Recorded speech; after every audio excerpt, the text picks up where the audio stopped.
Hello guys, நான் உங்கள் anime man. பொருட்டோ சீரீஸில் ககாஷியை கண்டம் பண்ணிட்டாங்கன்னே சொல்லலாம். ஏன்னா இப்போ வரைக்கும் இவரை இன்ட்ரடியூஸ் பண்ணவே இல்லை. இதனால் ஓஜி ஃபேன்ஸ் எல்லாரும் செம கடுப்பில் இருக்காங்க. இந்த வீடியோவில் ககாஷியை நல்லா யூஸ் பண்ணியிருந்தா இந்த ஸ்டோரி எப்படி போயிருக்கும், ஒட்சுசுகி ஷிஞ்சு த்ரெட்ஸை இவர் எப்படி ஹேண்டில் பண்ணியிருப்பாருங்கிற எல்லாத்தையும் பார்ப்போம்.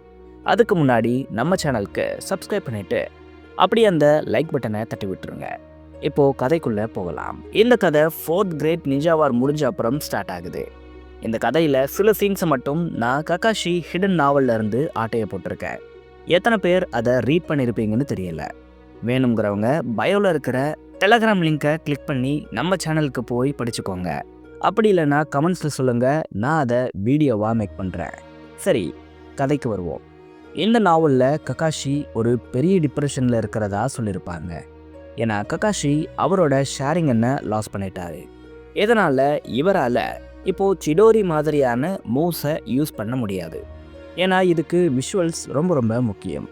ஷேரிங்கன் இல்லாமல் இதை யூஸ் பண்ணால் ஒரு டனல்குள்ளே நின்று பார்க்குற மாதிரி தான் யூஸருக்கு இருக்கும். ஏன்னா சிடோரி யூஸரோட விஷுவல்ஸை பிளாக் பண்ணிடும். இப்படி அவரோட சிக்னேச்சர் மூவ் இல்லாததால் ககாஷி ரொம்ப ரொம்ப வருத்தப்படுறாரு. எந்த ஒரு மிஷன்ஸ்க்கும் போகாமல் தனியாகவே இருக்காரு. பட் இப்படியே இவர் அடைஞ்சு கிடந்தா நல்லா இருக்காது. ஏன்னா இவர் தான் டெக்னிக்கலாக அடுத்த உக்காகேவா ஆக போகிறாரு. ஆமாம், சுனாடே ரிசைன் பண்ணுறேன்னு சொன்ன அப்புறமும் கொஞ்ச நாளைக்கு அவங்க தான் ஹொக்காகேவா இருந்தாங்க.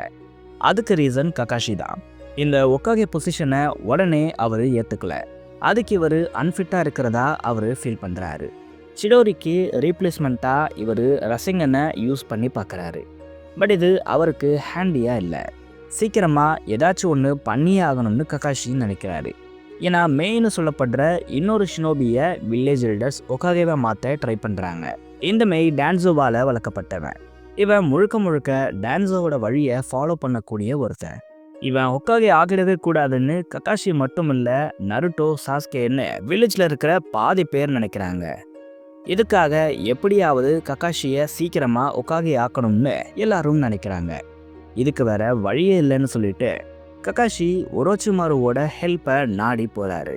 ஒரோச்சிமாரு கிட்ட இந்த விஷயங்களை சொல்றாரு. ஒரோச்சிமாரு ககாஷிக்கு ஹெல்ப் பண்றதா சொல்றாரு. பட் அவர் ஒரு டிமாண்டை வைக்கிறாரு. அதாவது வார் ஆர்க்கில் அழிக்கப்பட்ட ஜெட்ஸு சாம்பிள்ஸை லீஃப் வில்லேஜோட லேபில் வச்சுருக்காங்க. அதை கொண்டு வந்தால் கண்டிப்பாக உனக்கு நான் ஹெல்ப் பண்ணுறேன்னு ஒரோச்சிமாரு சொல்கிறாரு. ககாஷி அப்போது எதுவும் சொல்லாமல் வந்துடுறாரு. எந்த ஒரு விஷயத்த பண்ணலாமா வேணாமான்னு யோசிக்கிறாரு. லீஃப் வில்லேஜோட ஹையர் அத்தாரிட்டிஸ்க்கு தெரியாமல் இந்த செல்ஸை கொண்டு வர்றது பெரிய துரோகம்னு ககாஷி நினைக்கிறாரு. டான்சோவோட ஸ்டூடெண்ட்டை ஹொக்காகே ஆக விடுறது அதை விட பெரிய துரோகம்னு ககாஷி நினச்சிக்கிட்டு ஒரோச்சிமாரு கேட்ட மாதிரியே அந்த செல்ஸை கொண்டு வந்து கொடுக்குறாரு.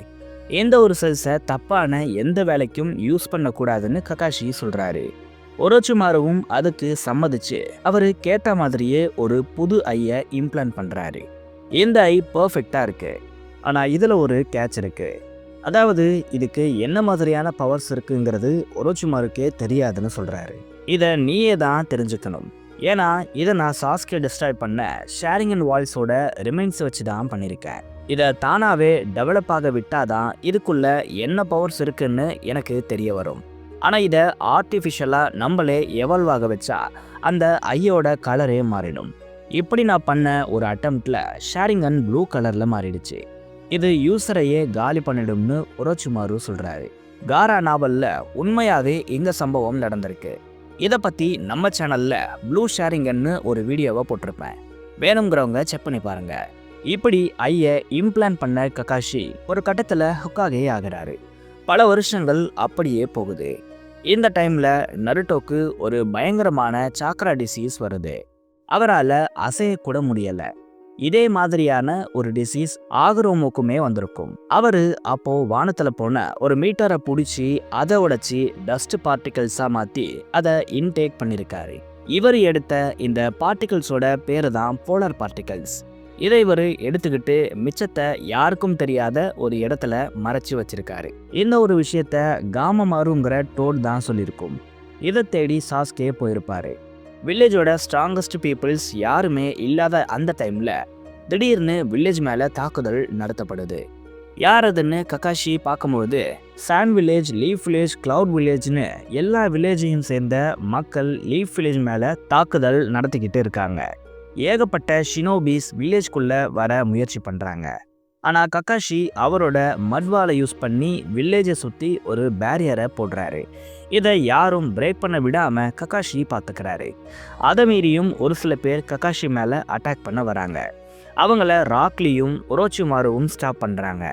அடுத்தடுத்து சோஜி, ஈனோ மாதிரியான எல்லா ஷினோபிஸும் அங்கே வந்து கக்காஷிக்கு ஹெல்ப் பண்ணுறாங்க. இங்கே என்ன நடக்குது, ஏன் எல்லா ஷினோபிஸும் தங்களோட சொந்த நேஷனையே அட்டாக் பண்ணுறாங்கன்னு தெரிஞ்சுக்க கக்காஷி சாயை அனுப்பிச்சு இன்வெஸ்டிகேட் பண்ண சொல்கிறாரு. சாய் பல வில்லேஜை பார்க்குறாரு. அவங்களுக்கும் ஏன் அவங்களோட ஷினோபி லீஃப் வில்லேஜை அட்டாக் பண்ணுறாங்கன்னு புரியலைன்னு சொல்கிறாங்க. முடிஞ்ச அளவுக்கு அவங்களும் லீஃப் வில்லேஜுக்கு ஹெல்ப் பண்ணுறாங்க. காரா கக்காஷியோட மட்வால் மாதிரியே ஒரு சாண்ட் வாலை போடுறாரு. நேரமாக இந்த ஷினோபிஸோட கவுண்ட் இன்க்ரீஸ் ஆகிட்டே போகுது. இவங்க டயர்டே ஆகாமல் சண்டை போட்டுக்கிட்டே இருக்காங்க. இதுக்கு என்ன ரீசன்னு கக்காஷி டவுட் பண்ணுறாரு. இன்னொரு பக்கம் சாய் எங்கெங்கேயோ அலைஞ்சிட்டு கடைசியாக டெரரிஸ்டோட கூடாரமாக இருக்கிற ரெயின் வில்லேஜுக்கு போகிறாரு. அங்கே சில மர்மமான நபர்கள் இவரை கடத்திட்டு போயிடுறாங்க. கண்முழிச்சு பார்த்தா அங்கே ஒரு ஆளை நமக்கு காட்டுறாங்க. இவனோட பேர் மர்ஸ். இவன் தான் லீஃப் வில்லேஜுக்கு அகைன்ஸ்டாக ஷினோபிஸை அனுப்பி விட்டுருக்கான்னு தெரியுது. இவன் ஒரு பிரில்லியண்ட்டான சயின்டிஸ்ட். இவனும் ஒரு ஆர்டிஃபிஷியல் ஷேரிங்கை பண்ணி வச்சுருக்கான். இது மூலமாக இவன் ஏகப்பட்ட ஷினோபிஸை பிரெயின் வாஷ் பண்ணி நருட்டோ உசுமாக்கிய அவன்கிட்ட கொண்டு வர சொல்லியிருக்கான். இப்படி அவன் அனுப்பிச்சு விட்ட ஷினோபிஸ் யாரும் இப்போ வரைக்கும் நருட்டோவை கொண்டு வரலை. கடுப்பாகி இவனே நருட்டோவை பிடிக்க போகிறேன்னு சொல்லிட்டு லீஃப் வில்லேஜுக்கு வரான். இன்னொரு பக்கம் கக்காஷி எல்லாரு கூடவும் 4 நாளாக சண்டை போட்டுக்கிட்டு இருக்காரு. அவரோட சாக்ரா பயங்கரமாக ட்ரெயின் ஆகிட்டு இருக்கு. காரா, ஒரோச்சிமாரு மாதிரியான கேரக்டர்ஸும் அந்த பீப்புள்ஸை எதிர்த்து ஃபைட் பண்ணுறாங்க. பட் இவங்களாலையும் முடியலை. ஒரு கட்டத்தில் இவங்க எல்லாருக்கும் டயர்ட் ஆகுது. ஒரோச்சிமாரு கடுப்பாகி இவங்களை கொல்லட்டுமான்னு கேட்குறாரு. பட் கக்காஷி அதுக்கு அனுமதிக்கலை. இவங்க உயிருக்கு ஒன்றுமாக கூடாதுன்னு சொல்கிறாரு. அந்த டைமில் ஒரு பேர்ட் கக்காஷியை தேடி வருது. இது முழுக்க இங்கால செய்யப்பட்டிருக்கு. இதில் இருந்தே இதை சாய் தான் அனுப்பியிருக்கான்னு கக்காஷிக்கு புரியுது. இது பர்ஸ்ட் ஆகும்போது இந்த மர்ஸ் பற்றியும் இவன் மக்களை பிரெயின் வாஷ் பண்ணியிருக்கிறதையும் இவன் நருட்டோவை தேடி வர்றதை பற்றின எல்லா இன்ஃபர்மேஷனும் பாஸ் செய்யப்படுது. இதை புரிஞ்சுக்கிட்ட கக்காஷி உடனே நருட்டோக்கு அதிக ப்ரொடெக்ஷனை கொடுக்க சொல்கிறாரு. இந்த மர்ஸுங்கிறவன் ஒரு கட்டத்தில் வில்லேஜ்குள்ளேயே வந்துடுறான். நீ யாரு, உனக்கு என்ன வேணும்னு கக்காஷி கேட்க அப்போதான் மர்ஸ் அவனோட மோட்டிவ் பற்றி சொல்கிறான். அதாவது இவன் பெயினோட தீவிரமான ஃபாலோவர். அவரோட அகாட்சுகி டீமில் சேர்றதுக்கு பல வருஷமாக முயற்சி பண்ணி ரிஜெக்ட் செய்யப்பட்டிருக்கான். ஆனாலும் பெயினை இவன் ஃபாலோ பண்ணான். தான் அதிக மதிப்பு வச்சிருந்த பெயினை ஒரு கட்டத்தில் நருட்டோ கொன்னுட்டான். இது அவனுக்கு செம்ம கோவத்தை ஏற்படுத்தி இருக்கும். அதோட ஹிடன் ரெயின் வில்லேஜும் பெயின் இல்லாமல் அப்படியே அழிஞ்சு போச்சு. இது எல்லாத்தையும் கக்காஷியோ நருட்டோவோ சரி பண்ணல. இதனால ஏகப்பட்ட மக்கள் இறந்துட்டாங்க. இதுக்கு பழிவாங்கிற விதமா இவன் நருட்டோ கக்காஷின்னு ஆரம்பிச்சு மொத்த லீஃப் வில்லேஜையும் கொல்லணும்னு தான் இப்போ வந்திருக்கான். இவனோட ஷேரிங் என்ன யூஸ் பண்ணி அங்க ஃபைட் பண்ணிக்கிட்டு இருந்த காராவையும் பிரெயின் வாஷ் பண்ணிடுறான். அவர்கிட்ட நருட்டோவை கொண்டு வர சொல்லி ஆர்டர் போட அவரும் அன்கான்ஷியஸா இருந்த நருட்டோவை தூக்கிட்டு வந்துடுறாரு.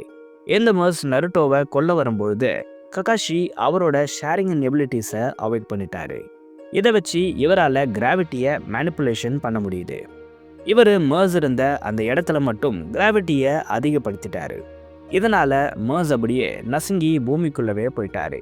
இவரோட கண்களும் அதில் டேமேஜ் ஆனதுனால மொத்த பீப்புள்ஸும் அந்த கெஞ்சுட்ஸ்ல இருந்து பிரேக் ஆகி நார்மல் ஆகுறாங்க. ஒரு வாரமாக நீடிச்ச இந்த சண்டை அன்னைக்கு நைட்டோட முடிவுக்கு வருது. சாஸ்கேவும் நருட்டோவை ஹீல் பண்ணிடுறாரு. கக்காஷியும் அவரோட ஹொக்காகே பொசிஷனுக்கு வராரு. ரெயின் வில்லேஜில் மிச்சம் இருக்கிற மக்களை காப்பாற்றி அவங்கள லீஃப் வில்லேஜுக்கு கக்காஷி கூட்டிகிட்டு வந்துடுறாரு. இப்படி பல வருஷத்துக்கு கக்காஷி நல்ல ரூலிங்கை பண்ணிட்டு ஒரு கட்டத்தில் ரிட்டையர்ட் ஆகிட்டாரு. அதுக்கப்புறம் மைட் கை கூட சேர்ந்து ஜாலியாக டூர் போயிட்டு இருக்காரு. கக்காஷி இல்லைனாலும் நருட்டோ, சாஸ்கே செம்ம பவர்ஃபுல்லாக மாறி இவங்க 2 பேரே மொத்த த்ரெட்ஸையும் சமாளிக்கிறாங்க. ஒட்சுசுக்கியை கூட இவங்க தனியாகவே சமாளிக்கிறாங்க. கக்காஷியும் அவரோட லைஃப்பை ஜாலியாக என்ஜாய் பண்ணுறாரு. ஒரு நாள் அவருக்கு ஒரு சமன் வருது.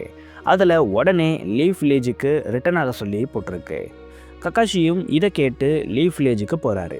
அப்போதான் அங்கே நடந்த விஷயங்கள் எல்லாமே இவருக்கு சொல்லப்படுது. அதாவது நருட்டோ உசுமாக்கிய அவரோட அடாப்டட் சன் பொருட்டோ கொன்னுட்டதா சொல்கிறாங்க. ஆமாம், கக்காஷியும் ஆம்னிபொட்டன்ஸால் அஃபெக்ட் செய்யப்பட்டிருக்காரு. சாஸ்கேவும் அந்த ட்ரைட்டர் பொருட்டோக்கு ஹெல்ப் பண்ணி வில்லேஜை பெட்ரே பண்ணிட்டதா சொல்கிறாங்க. கக்காஷியால் இதை ஏற்றுக்கவே முடியல. ஆனால் இவங்க கக்காஷியை கூப்பிட்டதுக்கு இது மட்டும் ரீசன் இல்லை. கக்காஷியை இவங்க மறுபடியும் ஹொக்காகேவா ஆக சொல்கிறாங்க. வேற வழியே இல்லாமல் கக்காஷி மறுபடியும் ஹொக்காகே ஆகிறாரு.